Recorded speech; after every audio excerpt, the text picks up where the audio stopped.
This conference will now be recorded.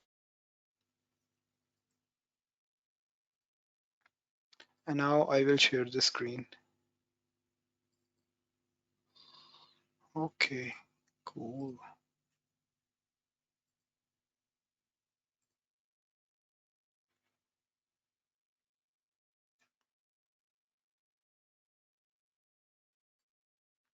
So yesterday we have seen that how we can install the Visual Studio Code, and then we have seen how we can run the basic JScript. So any question till now, anything, writing this boilerplate code, or something which is uh, any problem you faced while installing the Visual Studio Code or something similar to that? Any question, concern in the topics we have covered yesterday? Is it clear to all of you, or you haven't tried it, or you got some problem, you got some errors, impediments, anything? Have you shared the document for installation? I will send it today for sure, because yesterday I've completely forgot to send it, but I will send it today.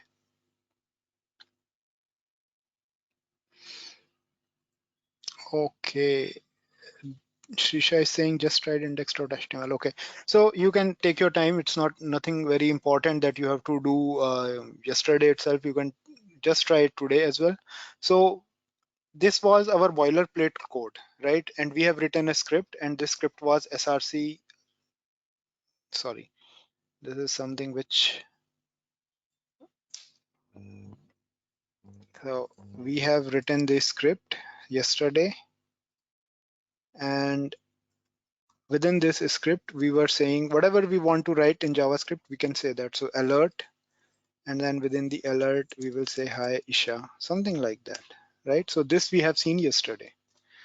Okay, so I am saving this code, and this is on the live server, and as soon as I am saving it, this live server, I am getting this prompt, this alert, and this alert is saying hi Isha, right? So this is pretty much clear. Now, this is one way. This is the one way. And in this way, what we are doing is we are embedding the script within the HTML. So this is my HTML, right? This whole code is my HTML. And within this HTML, I am embedding the script. I am putting the script here. This is the one way.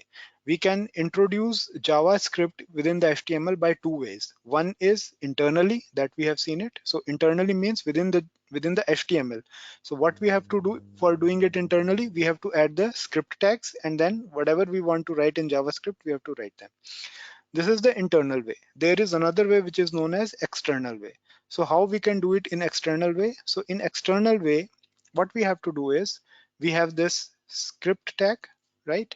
And within this script tag, we are not writing anything, but we are creating a folder. So for example, I have created a new folder JS here. So let me delete this folder first to make it very easy, right? So this was our code, and this is our main folder, right? And within this folder, I will create a folder and I will say it JS, right? So this is the, let me delete it once again. It is not the folder. Yeah, so this is the thing. And here you have seen this is new file and this is new folder. So previously I clicked on the new file. So it is not created a folder, it has created a file, but I want to create a new folder. So here I will click on the second icon, right? And here I will say it as JS.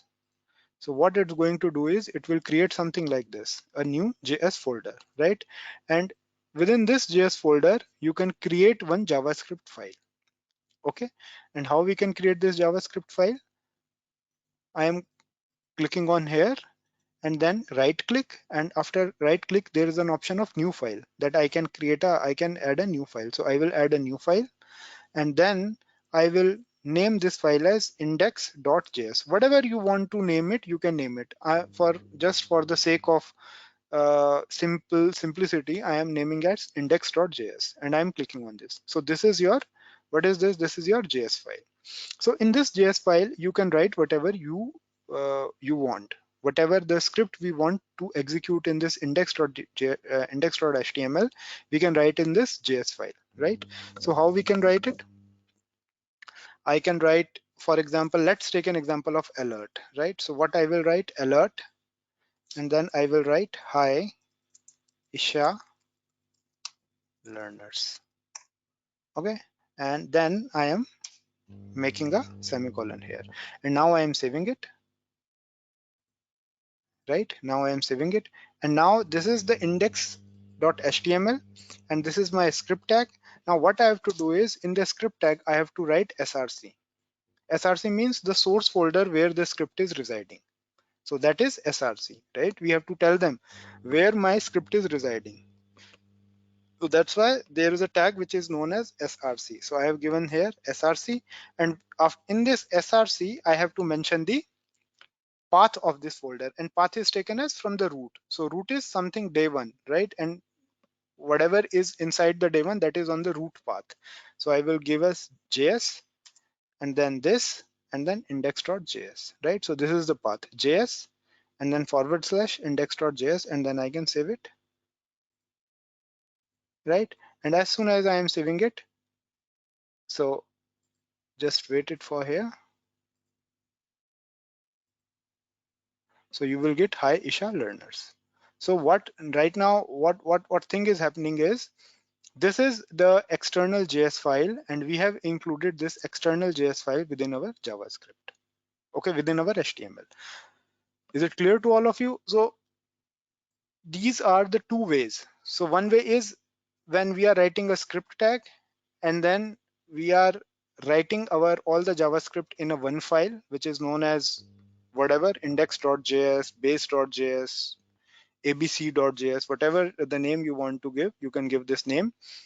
And then you are putting the src, you are giving the source, where the source means where this JS file is located, and in the source you can mention the path of the JS file. So this is the one thing. Another way internally is, then what you have to write is, within the two script tags you have to write the JavaScript code. So these are the two ways. If anybody is going to ask you that what are the different ways, or what are the two ways by which you can incorporate the JavaScript in the HTML code, you have to answer it. There are the two ways. One is internally, another one is externally. So Ram is saying, please increase the editor size. Yes, I can increase it. Is it okay now?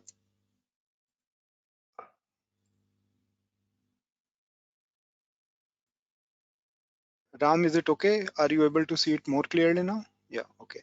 So how I have increased it? I am just clicking on the control button and then moving the wheel of my mouse, right? So I am moving the wheel in one direction, it is increasing, and when I am moving the wheel in another direction, it is decreasing. And how I am able to achieve this? Because of the settings which we have done yesterday. So I told you that there is a setting about the mouse wheel, and if I'm checking this checkbox, so here if you are going under the settings, so there yesterday, I think you all know this mouse wheel, there's a setting regarding the wheel.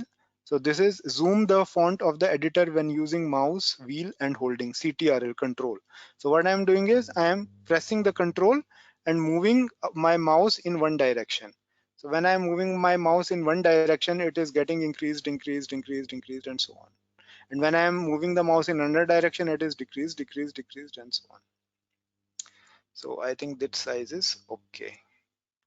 In the same way, I want to increase this size, I can move this like this. Okay, so anyone having any confusion in this, how we can embed the JavaScript, it is clear to all of you, or any question in this? Is it clear that how we can introduce the JavaScript in two ways, internally and externally? Yeah. Sir, can you run again the index.html file? So sorry, Shisha, can you repeat what you want? Can you run the program again? Sure. So this is index.html and this is index.js, and as it is a live server, right? So we are getting these updates here. Hi, Isha learners. So here, like first we are getting alert, and then our div tag is displaying, right? Once you click on OK. Yes, once we are clicking on OK, then this div tag is. So So this is the why functionality of alert. Oh, okay. Is there like anything like alert will present first? Is there any hierarchy like that? Yes, it's always like that. Whenever you are viewing the alert, so alert is the first thing that you are able to see it. And once you are once you are responding to the alert, then it's mostly there are a lot of sections of the web page that you can see. So it's sometimes dynamically programmed as well. So it depends how you are giving the alerts, right? Sometimes you can see all the things in the background, but you cannot interact with that unless until you are clicking on the alert, something like that. So it depends how we are programming it, but it is quite normal if it is working in this way. Okay. Okay, sir. Thank you. Okay. Okay, now this thing has been completed. So this is the thing. This was the very first thing we want to cover, JScript outside the HTML, and I have shown you that how this thing is working. Now we are coming to the another topic of our today's session, and this is JScript data types. What kind of data types JavaScript is having. So we are going to cover this topic today. So JScript data types are divided into two parts. One is primitive data type and another one is reference data type. Primitive data types are number, string, Boolean, null, undefined, symbol, and reference data types are arrays, functions, dates, and objects. So the very first thing which you want which you want to concentrate on this is, in this primitive types we are not having float as we are having in other language. We are not having long, right? So we are just having the number. Okay, this is the first catch.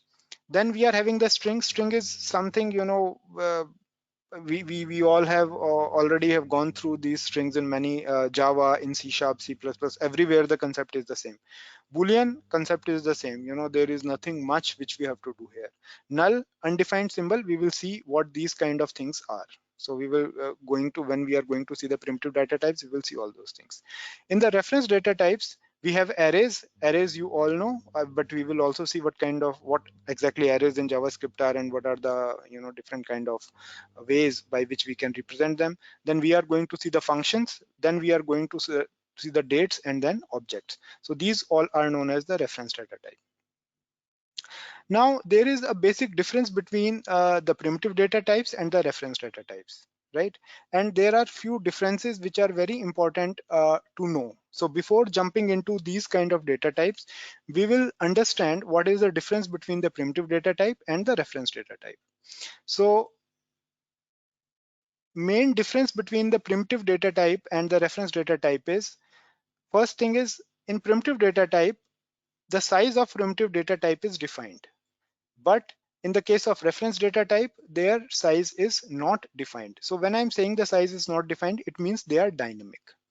You know what you mean by dynamic? Dynamic is, the size can be decided at the runtime. There is no need to specify the size at the compile time. So this is known as dynamic data types. For example, arrays, or for example, any object. So all these things in JavaScript are primitive data type because their size is not defined in the memory. For primitive data types, the size is defined. For reference data type, the size is not defined. So as for primitive data type, the size is defined. That's why they are not dynamic. We can also say them static. So these all are static, right? And here, as they are the size is not defined, that's why we say them as dynamic. So just you can memorize them and just keep them in the mind, because might be a chance in interview somebody is going to ask you a bit of difference between the primitive data type or a reference data type. Another difference is, as the size here in JavaScript for the primitive data type is defined, they are always stored in stack. So internal, behind the scenes, where JavaScript is going to store them, they are going in the JavaScript, the primitive data types are going to stored in stack. But as in reference for the reference data type, we have not defined the size. They are dynamic in nature.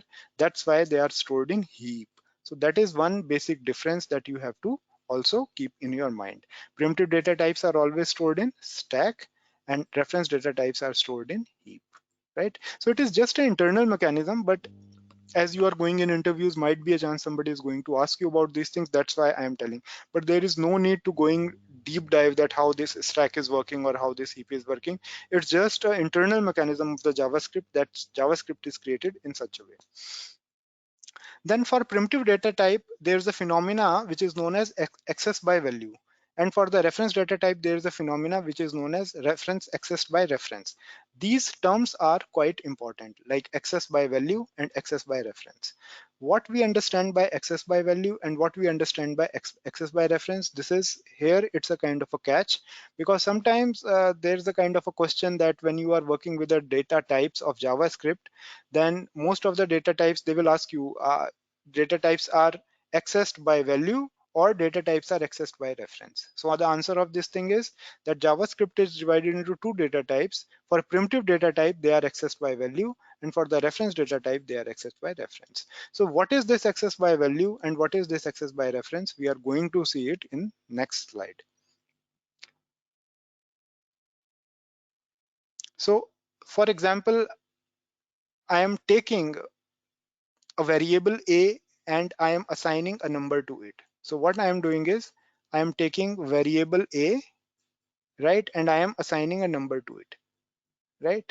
So in JavaScript, most of the things, most of the times we are referring a variable as just with the keyword variable, and we don't have to specify integer, string, something like that. So even if you are giving a 10, JavaScript will automatically understand that it is a number, it's an integer, so it will automatically takes its return type as integer, right?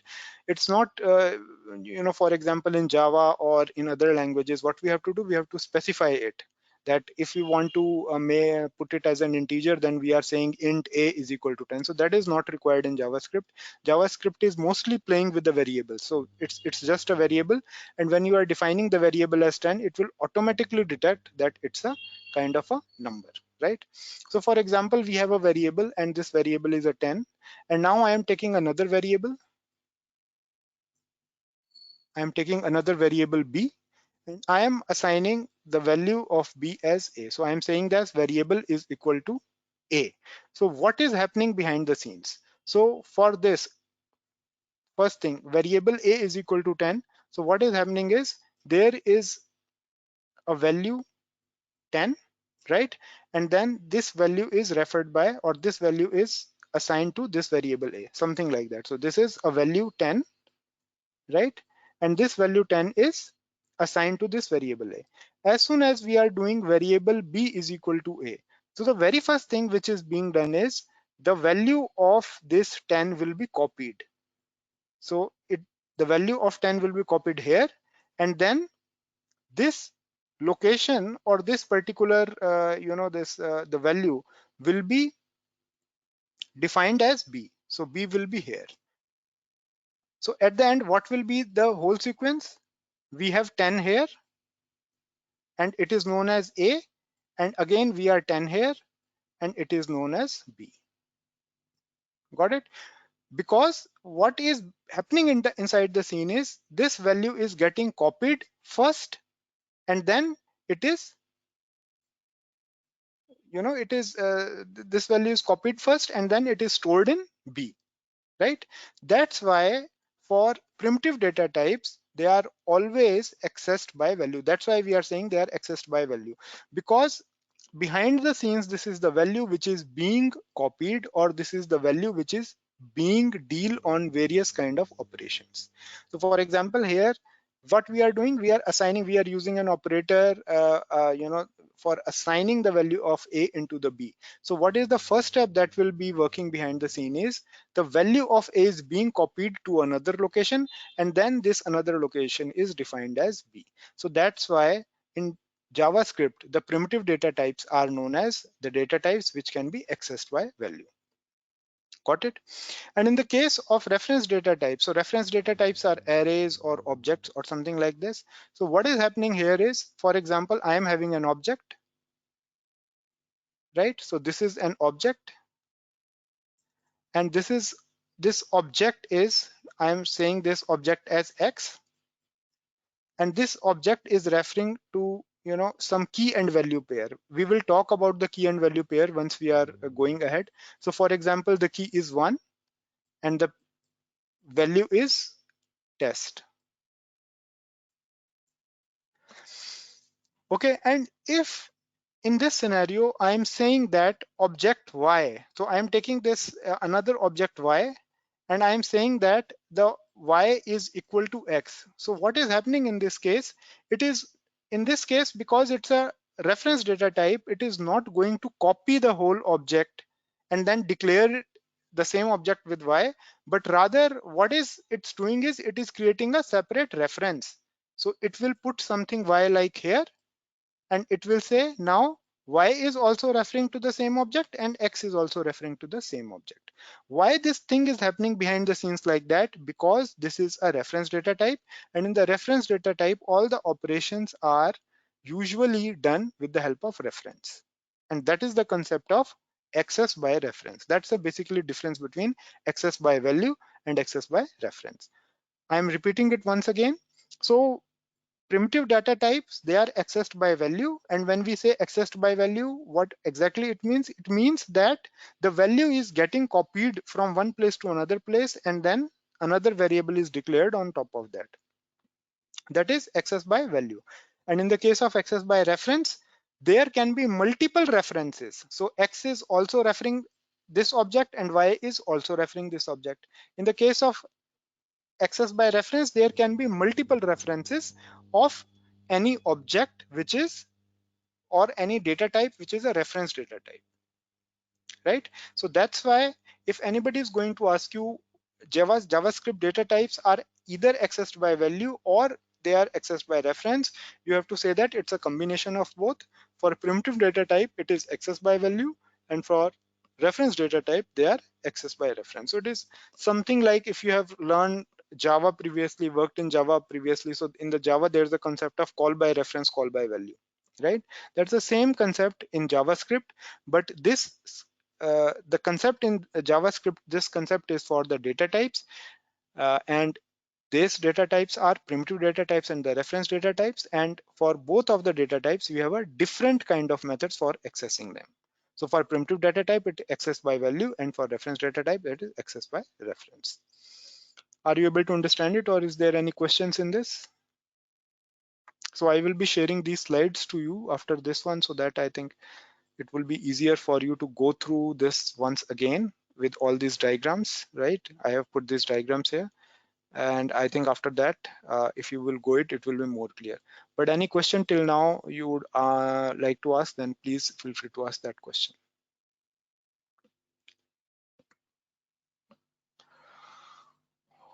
Okay. Now let's go to the primitive data types. So what we are going to see today is we will see one by one all the primitive data types. So first of all, we are seeing the numbers. So as I already told you, when you are defining something in the digits, right? So JavaScript is automatically assessing that it's a kind of a number. So let's go to our editor.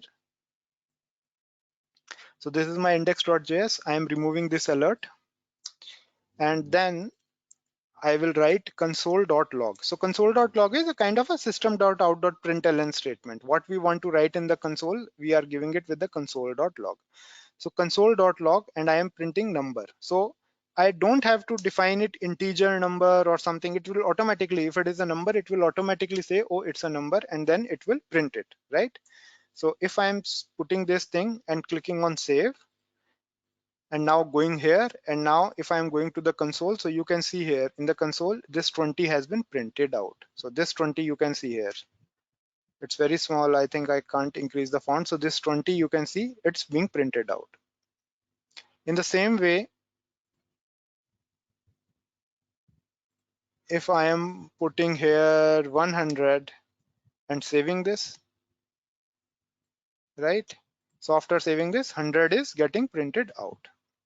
Okay, so that's very simple in JavaScript. The numbers are very simple in JavaScript. Now we have another thing, console.log, and this another thing is known as, we have a kind of a operator which is known as type of. So we can use this type of operator to see what kind of data type we are having. So for example, I am having 100 and I am writing what kind of data type this 100 is, and I want to print it in the console. So what it will print, it will, let's see, like it will print the type of the data type which this 100 is. So let me save it. And here you can see there it is saying number. It is saying number. So here you can see it. This is a number. So this operator is sometimes very important when you are dealing with with data types in JavaScript, because with the help of this operator you can know what kind of data type we are having, whether it's a number or it's a string or something like that. So if I am putting something here like this will be by default taken as string. So if we are putting something in the quotes, right, that is by default taken as a string, right? So if I want to see now what is the type of this, so it will be printing as a string. So I am saving it, and let's go to here, and here you can see there it's a kind of a string, right? So this type of operator is very important. So we have already seen that console.log 20, it will automatically understand that 20 is a number. And if we want the type of 10, 20, 30, whatever you are going to see that, it will say it's a number, because type of 10, 20, 30, 40, 50, 60, 100, 1000, 1000, it's considered as a number. Another important note is there is no concept of float, or there is no concept of long in JavaScript. So in Java or in C++ or in C#, even in C, you have seen the concept of float, right, and long. So in JavaScript, we don't have these kind of concepts. So just keep it somewhere in your mind so that you are not getting confused. Okay, then we have another function, isNaN. So isNaN is a function which is known as is not a number, right? Is not a number. And what it is returning us? It's returning us Boolean, Boolean, which is kind of a true or false. So for example, if I will write console.log, and then I will use isNaN is not a number. So I'm asking whether it's not a number, and I am putting it's 26, right? And then I am saving it, and now I am going to this, and I will see false. So it is saying what I am asking him, that is 26 not a number, but 26 is a number, right? That's why it is giving me false, right? And if I will write something console.log,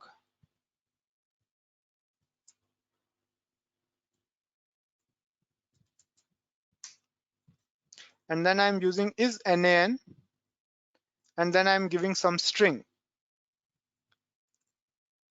and this string is apple, for example.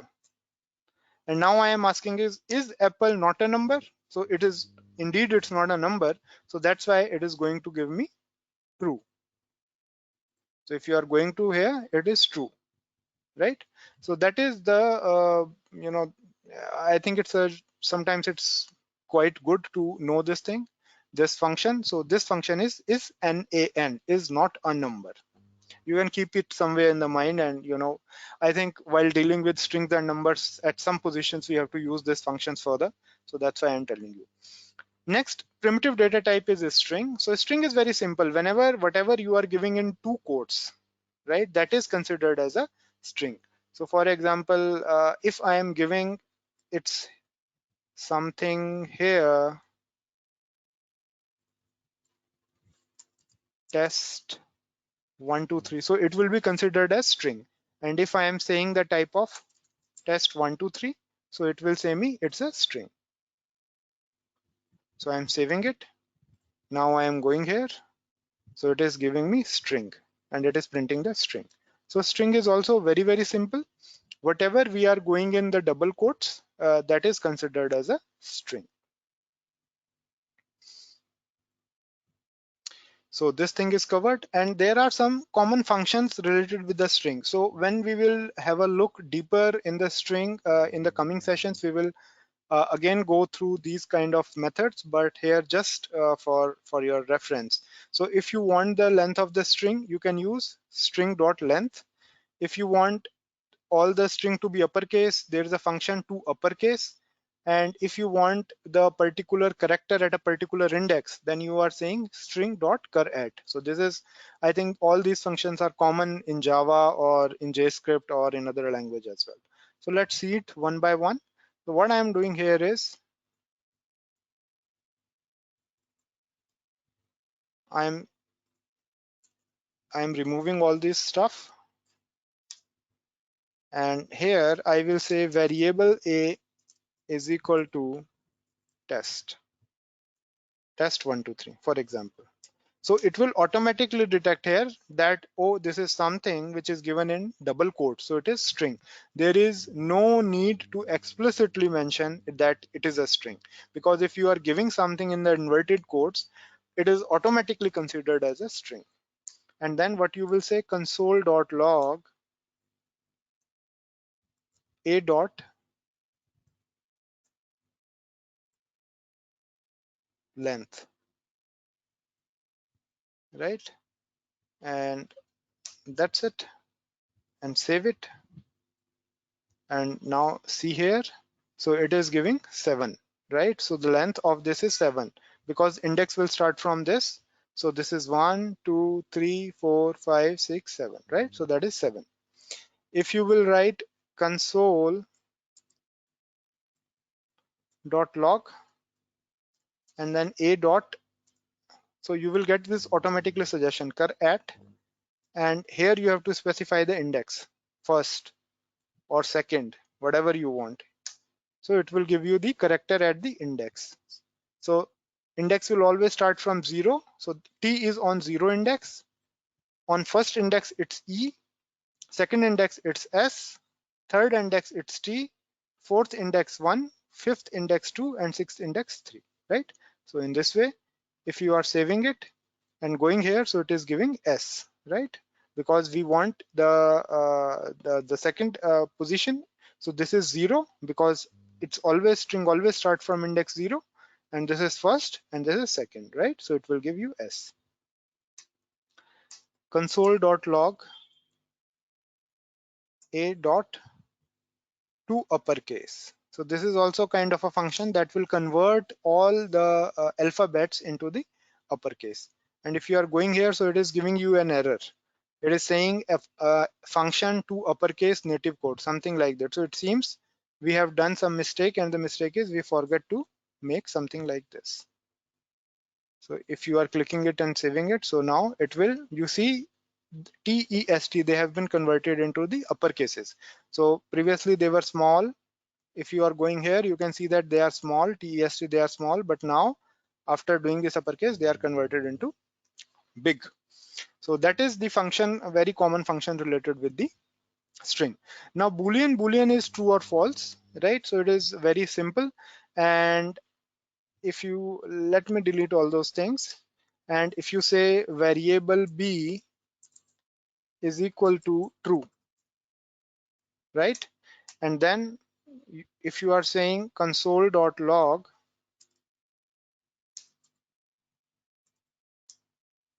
and in this console.log, what you are saying is type of B, right? So what it's going to type is Boolean because it is defined as true or false, right? So if you are clicking it and saving it, going to this, so it is defining as Boolean, right? Okay, so this is about the Booleans. So Boolean is nothing, like it's very simple. They are true or false.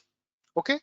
Now another thing is default Boolean value of data types. This is very important. So for example, there is a default Boolean value of every data type. Let's understand it. So for example, I am having a variable, a string, kind of a string, and I am putting it as test123. And now what I am going to do is I am writing console.log, and then what I have to do is I am using this Boolean operator. It starts from capital B, right? So what I am going to do is Boolean A, and I am saving it. I am going to my console, so I can see true, right? The same thing is applicable for any variable or any integer or any data type. So if I'm saying integer A is equal to 23, and I am saying it console.log Boolean, for example, let's say it B, and I am saying it console.log Boolean B. So it is giving me true. It is giving me true. So what is the catch here? If any data type in JavaScript is initialized or defined, okay, then the default Boolean value of that data type is always true. But in case we have a variable which is not defined, something like that, variable b, and we have not defined, we have not assigned any value to it, like whether it's a string or it's a null or it's undefined or whatever, and we are taking the value of this variable, right? Then what we are getting here is we are always getting a false. So if you are going here, you are always getting a false, right? So we will understand this concept later when we are going to see the other data types as well. So if any data type is unassigned, so unassigned is also a kind of a data type in JScript. For unassigned, the default Boolean value is false, and for all other variables, for if it is an integer and we have assigned it as an integer, if it is a string or whatever, the default Boolean value is true. So this is a default Boolean value. If I have a string and I have initialized it and it is, assigned or initialized or defined, default value will be true. I am showing this variable as an int or variable a, b, c, whatever, and now I want the Boolean value of those int. So this is not defined. This is undefined. For undefined, we will always get default Boolean value as false. If it is an integer and we have defined it, we will always get true. Okay. Now let's move to the another data types. Another data types are undefined and null. So null is something, is something we are defining a value as null. So we are saying I am having a variable and this variable is equal to null, right? So null is no value at all. That is the convention of null. And undefined is we have not defined it. So there is a difference between undefined and null. In null, we are saying the value is null. And in undefined, we are saying we have not defined it. For example,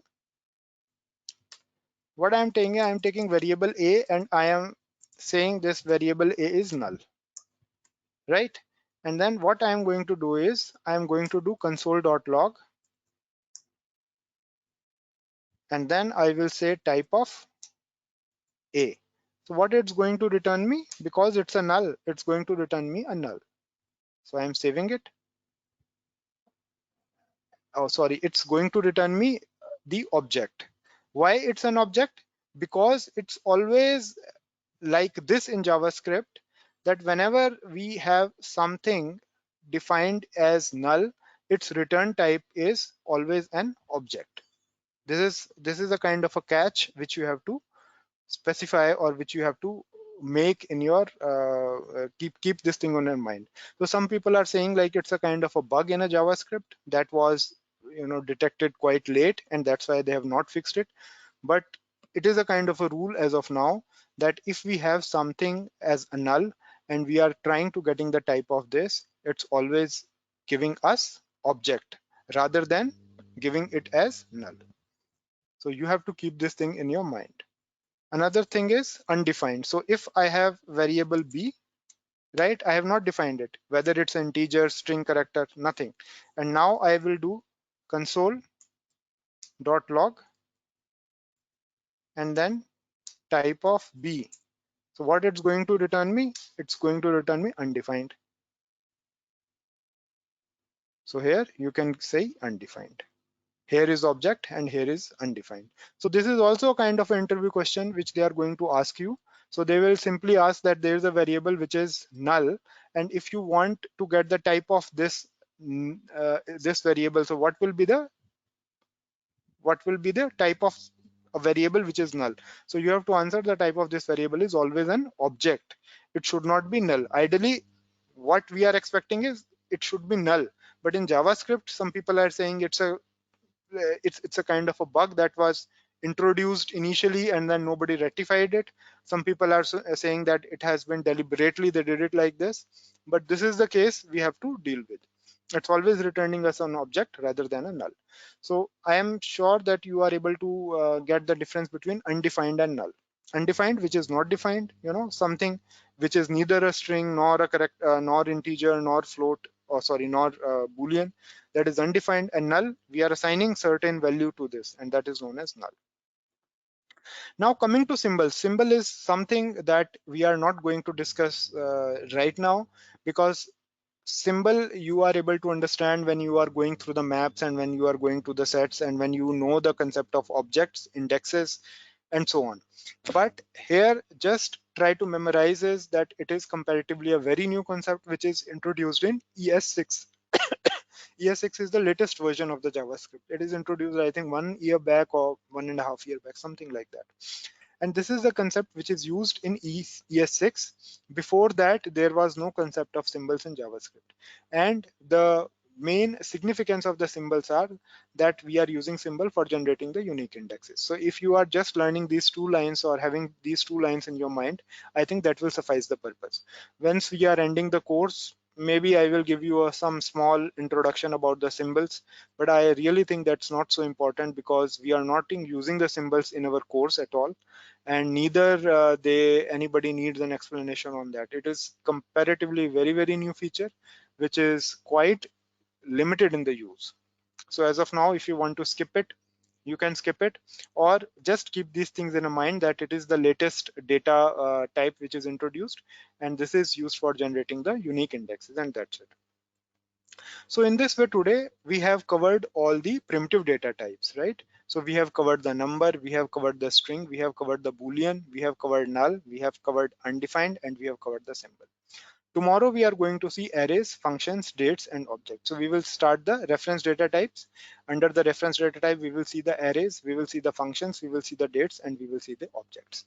So what you can do today is just go to your, when you are going to your home, try to install the Visual Studio Code. And even if you don't want to install the Visual Studio Code, just go to your console and try to go through these small snippets, right? So if you are going to your browser, if you don't have, even you don't have this thing, what you say, this Visual Studio Code, so you can also write something here, console.log, whatever the command we have given in VS Code, we can also give something here, console.log, and then we will write 20, right?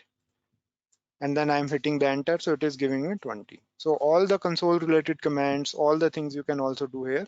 So what I want you to do is go through go through these slides. I'm sending you these slides as well. Go through the primitive data types, and whatever we have done here, like very small statements, try to execute these statements either in your browser, or if you are installing the Visual Studio Code, then it's the best idea. It's better idea to use the Visual Studio Code for executing this command. So I think after commencing these 3 sessions, everybody is able to know a bit of JavaScript.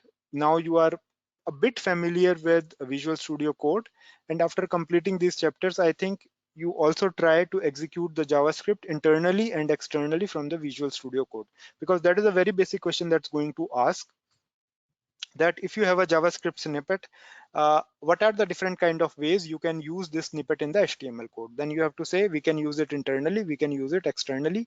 So how we can use it externally? We have to provide the source path of the file where it is, and if we want to execute the JavaScript internally, then we have to give all the JavaScript statements within the script tag, right? So these things are there, and then difference between primitive data type, reference data type, and all those small examples, I think you are going to practice today. And if you are going to practice today, I think it will be very easy to understand the reference data types tomorrow. So that is more or less for today's class. But before closing the class, let's go to the interview questions once, so that we can memorize what all we have learned in the class, right? So the first question is, what are the data types available in JavaScript? So you can explain this. Data types are categorized into 2 parts, primitive data type and the reference data type. And then you can say number, string, undefined, Boolean, and symbols. These are the primitive data types. And in the reference data type, we have objects, we have dates, we have arrays. These are the reference data types.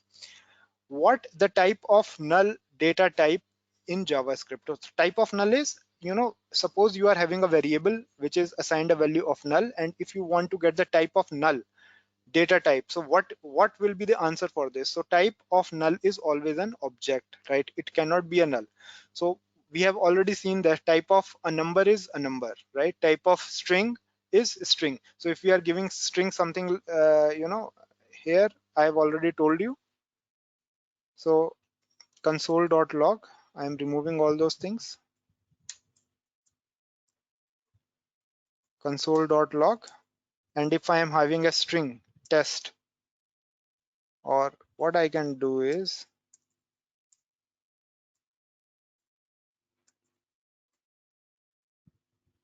type of A,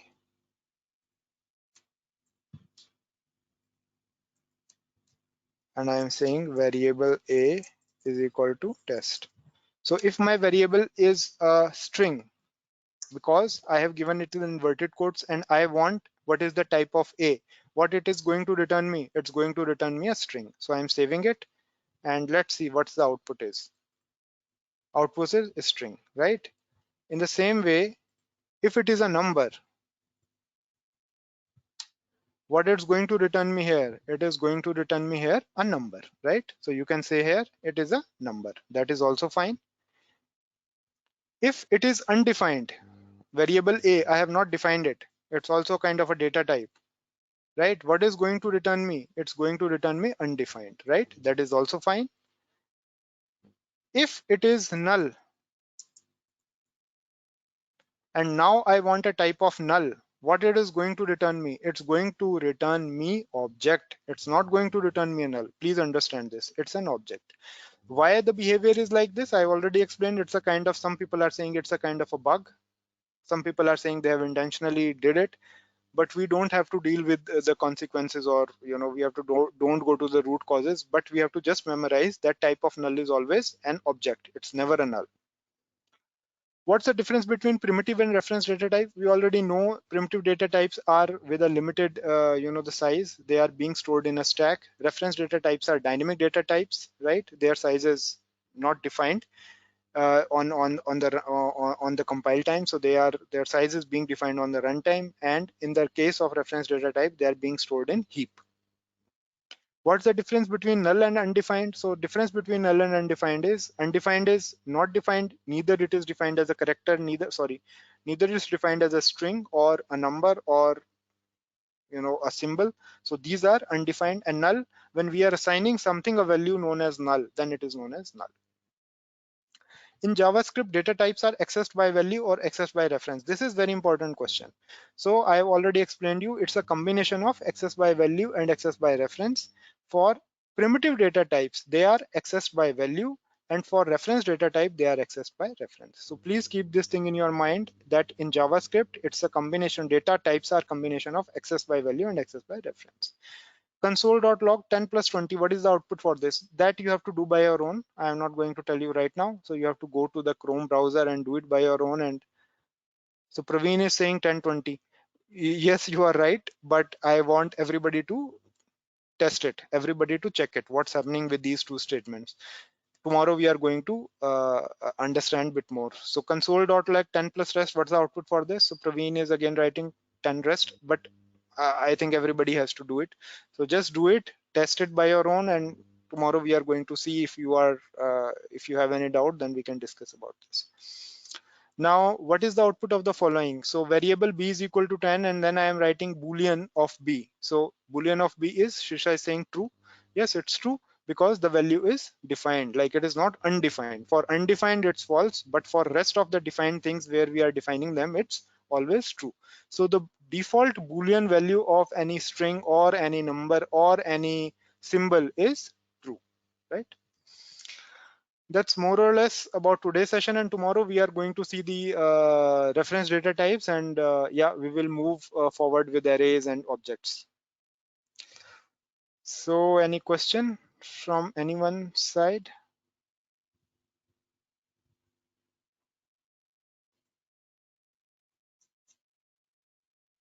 Okay, Praveen is saying no question, Shrisa is saying no question, Ram, Samir, Pashupati, Deepak, any questions?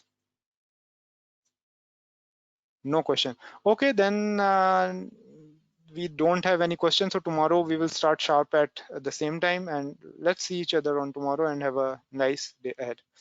Bye. Sir,